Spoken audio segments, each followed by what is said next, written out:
नमस्कार दोस्तों, आप सब का एक नई वीडियो में हार्दिक स्वागत है। आज की वीडियो में हम सॉल्व करने वाले हैं ज्योमेट्री यानी ज्यामिति। ये सभी के सभी इसमें जितने भी प्रश्न लिए गए हैं सभी के सभी पीवाईक्यू क्वेश्चंस लिए गए हैं। सभी प्रश्नों को हम अटेंड करने वाले हैं और सभी प्रश्नों को हम बहुत ही सिंपल तरीके से सॉल्व कराएंगे। साथ ही साथ जहाँ पर हमें बेसिक चीज़ें बतानी चाहिए वो भी साथ में बता देंगे ताकि आपके कॉन्सेप्ट क्लियर हो सकें और क्वेश्चन को अच्छी तरह से समझ सकें। तो चलिए वीडियो को स्टार्ट करते हैं। आप लोगों से एक ही रिक्वेस्ट है, अगर आप चैनल पर पहली बार आए हो तो चैनल को सब्सक्राइब कर लीजिएगा ताकि आप लोगों को यहाँ पर रेगुलर जो भी वीडियोस अपलोड कराई जा रही हैं वो आप तक जो है नोटिफिकेशन के माध्यम से मिल सकें और आप लोग उन्हें अच्छे से प्रैक्टिस कर सकें। तो चलिए वीडियो को स्टार्ट करते हैं। पहला प्रश्न लिया गया ABCD एक चक्रीय चतुर्भुज है। AB वृत्त का व्यास है। यदि ACD 35% है तो BAD का मान ज्ञात कीजिए। RRB NTPC CBT2। देखिए इस तरह से ये PYQ क्वेश्चंस लिया गया था और यहाँ पर एक नाम आया है चक्रीय चतुर्भुज। ठीक है, तो चक्रीय चतुर्भुज का मीनिंग क्या होता है, यानी एक वृत्त में यहाँ पर एक चतुर्भुज बना होगा। ठीक है, इस तरीके से, और चतुर्भुज के चारों कोनों जो हैं कोने, ठीक है, इस वृत्त के बॉर्डर लाइन पर टच कर रहे होंगे, इस सरकमफ्रेंस यानी इस लाइन पर टच कर रहे होंगे इस तरीके से, तब हम इसे चक्रीय चतुर्भुज कहेंगे। और इसमें बोला गया है तो हम यहाँ पर अच्छे से बना करके और अच्छे से समझाने का प्रयास करेंगे। तो इस तरीके से हमारा एक वृत्त होगा। इसमें बोला गया AB वृत्त का व्यास है। तो व्यास किसे कहते हैं, सेंटर से जो लाइन पास करती है, यानी B बराबर होता है 2R। R यानी कि रेडियस जिसे त्रिज्या कहते हैं और D मीन्स डायमीटर जिसे हम व्यास कहते हैं। तो यहाँ पर AB जो है इस व्यास पर है, AB। ठीक है, AB एक व्यास है इस तरीके से, और ABCD पूरा एक चक्रीय चतुर्भुज है। तो चलिए अब इसे हम चतुर्भुज बना लेते हैं। तो इस तरीके से यहाँ पर 4 पॉइंट हम इसी लाइन पर बना लेंगे इस तरीके से। तो एक पॉइंट यहाँ हो गया, दूसरा यहाँ पर और दूसरा यहाँ पर, एक यहाँ पर। इस तरीके से चक्रीय चतुर्भुज ये बनेगा। इसमें AB जो है ये व्यास हो जाएगा। अब इसमें दिया गया है ACD 35 डिग्री है, A यहाँ पर है और C ये रहेगा और D ये रहेगा। तो ABCD, तो ACD, तो A से C पर गए, C से हम D पर जाएंगे। तो यहाँ पर ये एंगल जो है ये 35 डिग्री का है, यानी 35 डिग्री का ये एंगल होगा। एक और चीज़ ध्यान रखना है, जब भी वृत्त, ठीक है, इसका एक डायमीटर जो होगा, डायमीटर यानी कि यहाँ पर व्यास, ठीक है, व्यास के दोनों छोर जो होते हैं यानी एंड जो होते हैं, उनसे हम अगर लाइन को कहीं पर भी ड्रा करें, दोनों एंड जो हैं एक ही जगह पर मिलें, तो वहाँ पर जो है 90 डिग्री का कोण बनता है। प्रॉपर्टी होती है इसकी है। ठीक है, जैसे हम इस साइड में अगर बनाएं, अगर मान लीजिए यहाँ पर एक लाइन ड्रा करते हैं, एक लाइन हम यहाँ से यहाँ पर ड्रा करेंगे, तो यहाँ पर एक 90 डिग्री बन जाएगा। ठीक है, तो ऐसे ही यहाँ पर देखेंगे ये व्यास था AB, तो यहाँ से एक लाइन आती है, एक यहाँ से लाइन आती है, यहाँ पर मिलाएंगे तो कितना बन जाएगा, तो आप बताएंगे 90 डिग्री बन जाएगा। जब ये 90 डिग्री इधर बनेगा, 35 डिग्री इधर है, तो दोनों को आपस में जोड़ लेंगे। तो यहाँ पर एक अलग से हम समझाने के लिए थोड़ा सा एक फिगर बना लेते हैं ताकि अच्छे से समझ में आएगा। अब इन दोनों को आपस में अगर जोड़ेंगे तो ये बन जाएगा यहाँ पर 125 डिग्री का। ध्यान रखिएगा, जब भी चक्रीय चतुर्भुज की बात करेगा, इसमें सम्मुख जो कोण होते हैं अपोजिट एंगल्स वाले, इन दोनों का योग जो होता है 180 के बराबर होता है। यहाँ पर पूछा गया BAD, तो BAD यानी BAD, तो इस एंगल का मान पूछा गया है, तो इस एंगल का मान हम निकाल लेंगे, यानी कि इसका। तो हमने बताया चक्रीय चतुर्भुज में जो सम्मुख कोण होते हैं उनका योग 180 होता है, और एक एंगल हमें पता है 125 है, इधर का हमें नहीं पता, जैसे मान लीजिए ये वाला, तो हम इसे x मान लेते हैं। तो कितना बन जाएगा, x + 125 बराबर में रहेगा 180 डिग्री। तो x बराबर कितना हो जाएगा, 180 से 125 को हम माइनस कर देंगे, तो यहाँ पर बचेगा कितना, 55 डिग्री। ठीक है, तो इसका मान निकल आएगा यहाँ पर कितना, 55 डिग्री। तो ये भी 55 डिग्री हो जाएगा, और यही यहाँ पर पूछा गया था। ऑप्शन बी हमारा यहाँ पर राइट आंसर हो जाएगा। देखिए समझाने में थोड़ा सा समय लगेगा ताकि इस पर आधारित और भी प्रश्न अगर पूछे जाएं तो आप बहुत ही आसानी से उन्हें सॉल्व कर पाएँ। तो हर एक प्रश्न में हम इसी तरीके से समझाते हुए आगे बढ़ेंगे और प्रश्नों को सॉल्व करेंगे। अगला प्रश्न लिया गया, यदि किसी चक्रीय चतुर्भुज के सम्मुख कोणों का अनुपात 3:7 है तो दोनों में से बड़े कोण की माप कितनी है। अब ध्यान रखना, यहाँ चक्रीय चतुर्भुज की बात की है, तो हम एक बना लेते हैं वृत्त, उसमें चक्रीय चतुर्भुज बना के दिखा देते हैं। फिलहाल के लिए इसमें हम बनाने की ज़रूरत नहीं है, जो लोग जानते हैं तो उसका आंसर जो है उन लोगों का आंसर निकल चुका होगा। लेकिन हम बताएंगे यहाँ पर किस तरीके से। तो चक्रीय चतुर्भुज के सम्मुख कोणों का, तो एक कोण यहाँ पर है, एक कोण यहाँ पर है, ये दोनों कोण कहलाते हैं सम्मुख कोण। ठीक है, एक दूसरे के अपोजिट एंगल्स। इन दोनों का योग जो होता है 180 होता है। तो यहाँ पर दिया गया अनुपात इनका कितना है, दोनों सम्मुख कोणों का अनुपात दे रखा है 3:7। अगर हम यूनिट मान करके इन्हें सॉल्व करें तो इनको अब जोड़ेंगे, इन दोनों का योग कितना होगा, 180 डिग्री होगा। तो सम्मुख कोणों का योग हम कर लेते हैं यहाँ पर, यानी 10 आ गया अनुपात वाला। और एक्चुअल में इनका मान कितना हो जाएगा, 180 डिग्री हो जाएगा, जैसा कि हमने बताया। तो यहाँ पर एक यूनिट का मान कितना हो जाएगा, 10 से इसे भाग दे देंगे तो कितना मिल जाएगा, 18 डिग्री। एक यूनिट बराबर 18। तो यहाँ पर 3 यूनिट का मान कितना हो जाएगा, तो इसमें 18 से गुणा करिए। इसमें 7 यूनिट का मान कितना हो जाएगा, हम 18 से गुणा करेंगे। 18 सत्ते होता है 126 होता है। ठीक है, अब यहाँ पर देखेंगे 18 3 कितना आ जाएगा, 54 आ जाएगा इस तरीके से। तो यहाँ पर मिला हमें बड़ा कोण कौन सा है, तो आप बताएंगे 126 डिग्री का। तो इस तरह से हमारा यहाँ पर राइट आंसर हो जाएगा ऑप्शन बी, करेक्ट आंसर दिया गया है। अगला प्रश्न लिया गया, यदि ABCD एक चक्रीय चतुर्भुज है और ABC एक समबाहु त्रिभुज है तो CDA ज्ञात कीजिए। यहाँ पर देखिए वृत्त के माध्यम से हम समझेंगे और आगे इसे सॉल्व करेंगे। ये मान लीजिए हमारा वृत्त था, इसमें दिया गया ABCD एक चक्रीय चतुर्भुज है और उसमें से बोला गया ABC एक समबाहु त्रिभुज है। यहाँ पर डेफिनेशन समबाहु त्रिभुज की भी समझते हैं। समबाहु हम उसे कहेंगे जिसकी सभी भुजाएं, ऐसा त्रिभुज जिसकी सभी भुजाएं समान हो तो समबाहु त्रिभुज कहलाएगा। इंग्लिश में इसे इक्विलेटरल ट्रायंगल कहते हैं। तो यानी इसके सभी एंगल भी समान होंगे, तो 60 डिग्री का ये भी होगा और 60 डिग्री का ये भी एंगल हो जाएगा और 60 डिग्री का यह भी एंगल हो जाएगा। तो यहाँ पर एक हम बनाते हैं चक्रीय चतुर्भुज। ठीक है, अब ये बन जाएगा हमारा समबाहु त्रिभुज, इसकी सभी भुजाएं बराबर होगी। फिगर देखिए टेढ़ा मेढ़ा हो जाएगा, उससे कोई मतलब नहीं, लेकिन हमें जो भी यहाँ पर वर्ड्स दिए गए इन पे फोकस करना है। हमारी ड्राइंग भाई ऐसी ही है। तो देखिए यहाँ पर A मानते हैं इसे, B और C, तो एक और यहाँ पर बना लेते हैं इस तरीके से D।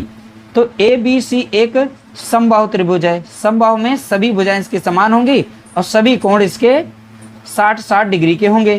तो यह कोण कितने का हो जाएगा, तो आप बताएंगे 60 डिग्री का हो जाएगा। अब यहाँ पर देखिए पूछा गया है CDA, तो एंगल CDA यानी कि यहाँ का मान पूछा गया है, इसका मान। और ये दोनों चक्रीय चतुर्भुज बना रहे हैं, मतलब ये चारों पॉइंट। ठीक है, अब बोला भी गया है, तो ये बना रहा है इसका सम्मुख कोण। तो एंगल B जो है एंगल D के साथ बनाता है सम्मुख कोण। तो सम्मुख कोणों का योग कितना होता है, 180 डिग्री होता है। तो इसे हम x मान लेते हैं। तो यहाँ पर 60 डिग्री प्लस x बराबर कितना हो जाएगा, 180 डिग्री। तो x बराबर 180 माइनस 60 डिग्री कितना हो जाएगा, तो आप बताएंगे x बराबर 120 डिग्री। तो इस तरह से हमारा राइट आंसर निकल के आएगा, ऑप्शन बी करेक्ट आंसर होगा। अगला प्रश्न लिया गया, एक समबाहुभुज के एक शीर्ष पर आंतरिक और बाह्य कोणों का अंतर 140 है। बहुभुज की भुजाओं की संख्या ज्ञात कीजिए।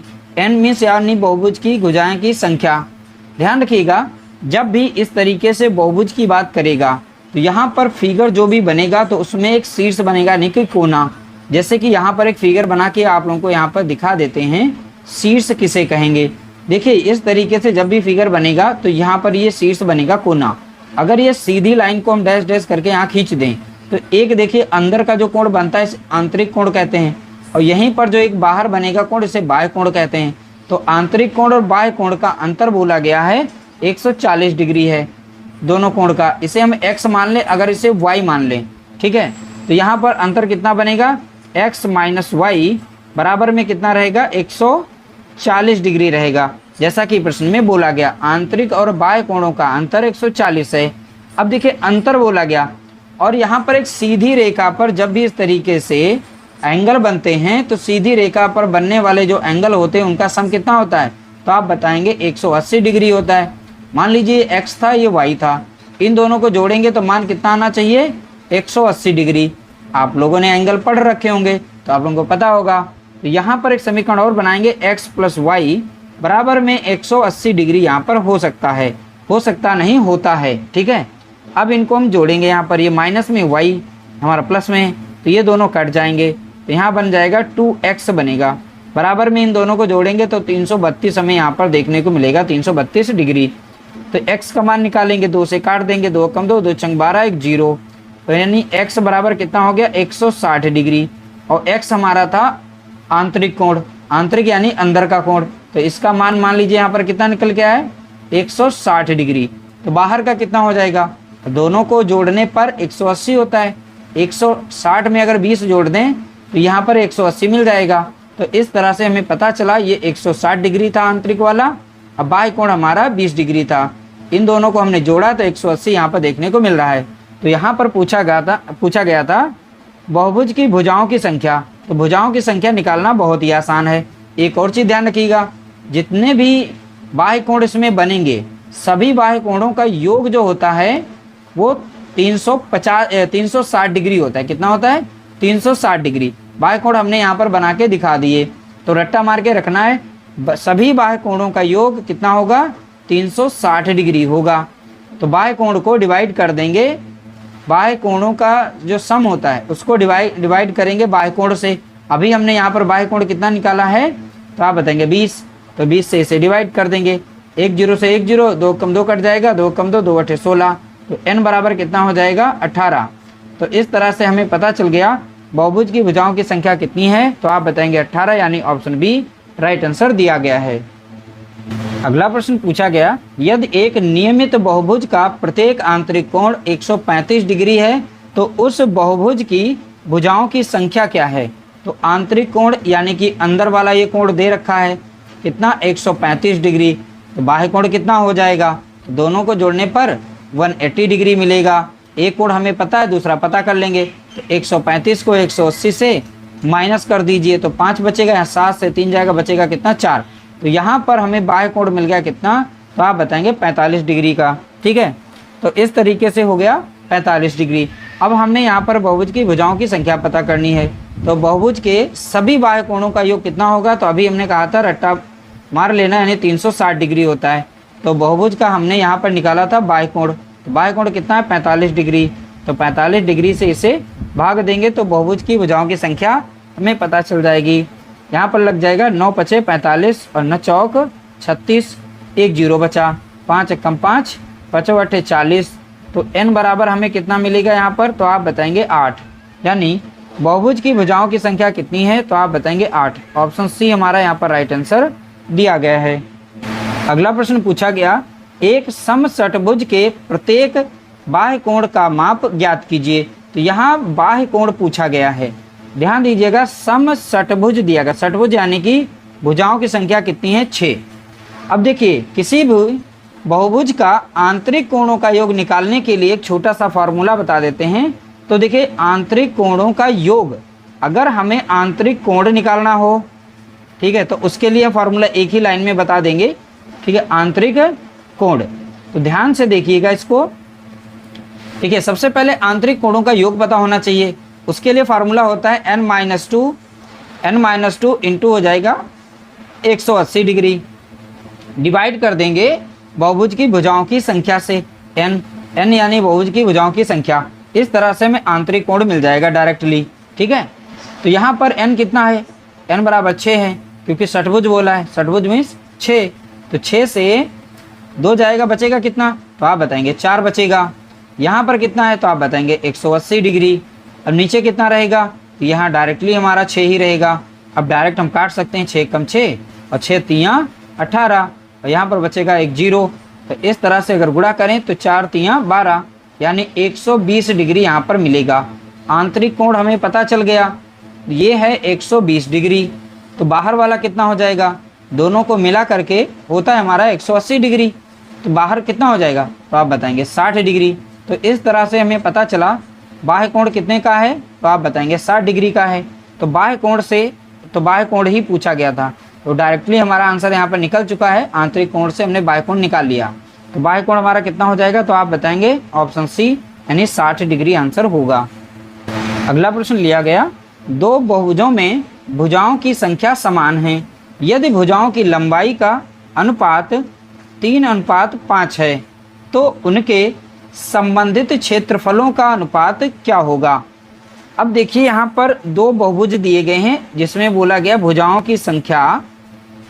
की संख्या समान है। अगर इस बहुभुज में 4 भुजाएं हैं तो इसमें भी 4 हो जाएंगी भुजाएं, लेकिन भुजाओं की माप जो है अलग अलग दी गई है। भुजाओं की लंबाई अनुपात में है 3:5, तो हम पहले भुजा को मान लेते हैं 3 है, इसकी है 5, तो जो भी अनुपात दिया गया है कितना, तो आप बताएंगे 3:5, तो हमने बना लिया, यही दिया भी गया है। उनके क्षेत्रफलों का अनुपात, तो क्षेत्रफलों का अनुपात, तो इसका क्षेत्रफल निकालेंगे। देखिए वर्ग का क्षेत्रफल क्या होता है, तो वर्ग का क्षेत्रफल कहेंगे साइड का वर्ग कर देते हैं, यानी साइड गुणे साइड हो जाता है, यानी यहाँ पर भुजा गुणे भुजा बनेगा। यहाँ भुजा है 3 तो यह भी 3 हो जाएगी, यह भी, यहाँ पर 5 है तो यहाँ 5 हो जाएगी। तो इसका कर देंगे हम स्क्वायर और इसका भी कर देंगे स्क्वायर। 3 तियाँ बनेगा यहाँ पर 9 और 5 बन जाएगा 25। तो क्षेत्रफलों का अनुपात पूछा था, इनका क्षेत्रफल हमने निकाल लिया आसानी से। ठीक है, ये साइड थी इनकी, तो इस तरह से हमारा जो अनुपात बनेगा 9:25 हो जाएगा। ऑप्शन यहाँ पर सी करेक्ट आंसर दिया गया है। अगला प्रश्न पूछा गया, यदि एक नियमित बहुभुज का बाहरी कोण 40 डिग्री है तो नियमित बहुभुज में भुजाओं की संख्या क्या है। तो देखिए भुजाओं की संख्या तो डायरेक्टली निकालेंगे, इसमें कुछ करना ही नहीं था। तो बाह्य कोण पहले से दे रखा है, हमें पता होना चाहिए सभी बाह्य कोणों का योग जो होता है वो 360 डिग्री होता है। तो 360 डिग्री को बाह्य कोण से डिवाइड कर दें तो बहुभुज की भुजाओं की संख्या निकल आती है। तो बाह्य कोण कितना है, तो आप बताएंगे 40 डिग्री है। तो 1 0 से 1 0, 4 कम 4, 4 नाम 36। तो n बराबर कितना हो जाएगा, 9 हो जाएगा। यानी भुजाओं की संख्या कितनी है, तो आप बताएंगे 9। ऑप्शन सी हमारा यहाँ पर राइट आंसर दिया गया है। अगला प्रश्न दिया गया, यदि एक समबाहुभुज के प्रत्येक अंतःकोणों का माप 144 डिग्री है तो इसकी भुजाओं की संख्या क्या है। देखिए यहाँ पर पूछा गया भुजाओं की संख्या, हम निकाल सकते हैं भुजाओं की संख्या। तो पहले ही से यहाँ पर बता रखा है अंतःकोण 144 डिग्री है, तो बाह्य कोण कितना हो जाएगा, तो दोनों कोण का योग 180 डिग्री होता है। तो एक कोण दिया गया है, इसे हम माइनस कर देते हैं। तो 144 डिग्री को इसमें से माइनस करेंगे तो 6 बचेगा, यहाँ पर 3 आएगा, यानी बाह्य कोण कितना हो जाएगा, तो आप बताएंगे 36 डिग्री। अब बाह्य कोण से ही हम भुजाओं की संख्या पता कर लेंगे। तो सभी बाह्य कोणों का योग कितना होता है, 360 डिग्री होता है। और एक बाह्य कोण हमारा कितना दिया गया है, 36 डिग्री का। इससे हमें भुजाओं की संख्या निकल आएगी। 36 से कम 36, 36 से कम 36, 1 0। तो n बराबर कितना निकला, 10। यानी भुजाओं की संख्या कितनी है, तो आप बताएंगे 10। यानी ऑप्शन हमारा डी राइट आंसर दिया गया है। अगला प्रश्न दिया गया, देखिए यहाँ पर आंसर जो इसमें दिए गए थे मैंने काटे हैं, गलत टाइप हो गए थे। पहला ऑप्शन यहाँ पर, दूसरा, तीसरा, चौथा, ये 4 ऑप्शन थे। यहाँ पर टाइपिस्ट से गलती हो गई थी तो आंसर छूट गए थे, बाकी क्वेश्चन सही है। दो बहुभुजों की भुजाओं की संख्या का अनुपात 1:2 है। यदि पहले बहुभुज का प्रत्येक अंतःकोण 140 डिग्री है तो दूसरे बहुभुज के प्रत्येक अंतःकोण का माप कितना होगा। यानी दूसरे बहुभुज का हमें अंतःकोण का माप बताना है। यहाँ पर भुजाओं की संख्या का अनुपात दिया गया है, तो भुजाओं की संख्या है 1:2 में, ये तो अनुपात दिया गया है। एग्जैक्ट भुजाओं की संख्या अगर पता करें तो यहाँ पर हम x लगा देते हैं सभी के साथ, ये 1x हो जाएगी, यहाँ पर 2x हो जाएगी। तो इस तरीके से हमने भुजाओं की यहाँ पर संख्या निकाल ली है। तो यहाँ पर बोला गया पहले बहुभुज का प्रत्येक अंतःकोण, तो पहला जो बहुभुज था उसका प्रत्येक अंतःकोण जो दिया गया है वो 140 डिग्री दिया गया है। ठीक है, तो बाह्य कोण कितना हो जाएगा, तो दोनों को जोड़ने पर 180 होता है। बाह्य कोण हमारा कितना होगा, तो आप बताएंगे 40 डिग्री होगा। तो बाह्य कोण के मान से हम भुजाओं की संख्या एग्जैक्ट पता कर सकते हैं। पहले वाले बहुभुज के में भुजाओं की संख्या है कितनी, तो n बराबर n यानी कि भुजाओं की संख्या। तो सभी बाह्य कोणों का योग कितना होगा, तो आप बताएंगे 360 डिग्री होगा। अब यहाँ पर पहले वाले बहुभुज का बाह्य कोण कितना है, तो आप बताएंगे 40 डिग्री। इससे हम डिवाइड कर देंगे, 1 0 से 1 0, 4 कम 4, 4 नाम 36। तो n बराबर हमें मिल गया 9। तो जब n बराबर n माने या x माने, तो x हमने माना था, चाहे तो हाँ आप n मान सकते हैं। तो चलिए यहाँ पर हम x ही कर लेते हैं। x यानी कि यहाँ भुजाओं की संख्या हो जाएगी। ठीक है, तो भुजाओं की संख्या हमने निकाल ली, कितनी आई 9। तो इसमें 9 से गुणा कर देंगे तो कितना बन जाएगा 9 बनेगा। तो पहले वाले बहुभुज में भुजाओं की संख्या कितनी है तो आप बताएंगे 9।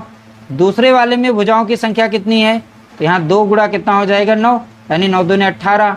तो भुजाओं की संख्या कितनी निकल के आएगी 18 निकल के आएगी। लेकिन पूछा गया दूसरे बहुभुज के प्रत्येक अंतःकोण का माप कितना होगा। तो सबसे पहले हम यहाँ पर पता कर लेते हैं प्रत्येक अंतःकोण का माप। तो चलिए इससे हम निकाल लेते हैं, कोई दिक्कत नहीं। बाह्य कोण निकालेंगे सबसे पहले। तो बाह्य कोण कैसे निकालते हैं ये चीज़ समझना है। तो बाह्य कोण के लिए सभी बाह्य कोणों का योग जो है 360 डिग्री होता है। उसको हम अगर भुजाओं की संख्या से भाग दे दें तो बाह्य कोण हमें पता चल जाता है। तो भुजाओं की संख्या थी कितनी यहाँ पर दूसरे वाले की 18। तो 18 से करें 18 कम 18, 18 दूनी 36, 0। तो बाह्य कोण हमारा निकल के आएगा 20 डिग्री। तो मान लीजिए एक में जब 20 डिग्री यहाँ पर बाह्य कोण था तो आंतरिक कोण कितना हो जाएगा। तो बाह्य कोण 20 है तो आंतरिक तो आप बताएंगे 160 डिग्री, क्योंकि दोनों को जोड़ने पर कितना मिलना चाहिए 180। तो इस तरह से हमने पता कर लिया यहाँ पर आंतरिक कोण कितना होगा। तो आप बताएंगे 160 डिग्री। यानी ऑप्शन हमारा यहाँ पर जो डी वाला ऑप्शन दिया गया था 160 वाला, वो ऑप्शन यहाँ पर सही था। इस तरह से हमने टॉप 10 प्रश्नों को यहाँ पर सॉल्व किया है। उम्मीद करते हैं आप लोगों को वीडियो हमारी छोटी सी पसंद आई होगी। पसंद आई तो लाइक करिएगा, शेयर करिएगा।